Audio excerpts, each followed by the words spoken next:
Revolucioni shumë ngjyresh në mesditë bllokoi rrugët e Shkupit për rreth 45 minuta. Protestuesit bllokuan udhkryqjet kryesore të kryeqendrës, atë tek Mavrovasja, Kisha Ortodokse dhe tek Kryqi i Kuq, duke shkaktuar kështu kaos në komunikacion. Protestuesit shprehen të vetëdijshëm për kaosin dhe nervozën që shkaktojnë tek qytetarët, por këmbëngulin se kjo është mënyra më efikase për presion ndaj pushtetit. E di se na shajnë, por mënyra e vetme për të shfaqur revoltën është kjo. Ne nuk thyem, nuk bëjmë asgjë. Ne në këtë mënyrë tregojmë revoltën me bllokime. Nuk bëjmë dëme, kot na fajsojnë se po dëmtojmë diçka. Revolucioni i larmë është vetëm boj, shenjë revolte, asgjë tjetër. Njerëz të larmë, kaq, thon protestuesit.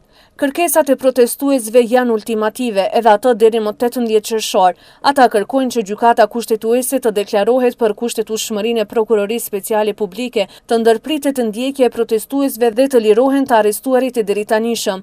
Protestuesit gjithashtu këmbëngulin në formimin e qeverisë kalimtare, formimin e departamentit special në gjykatën penale, inkuadrimin e qytetarëve gjatë zgjidhjes së krizës dhe dorëheqjen e Ivanovit nga posti president.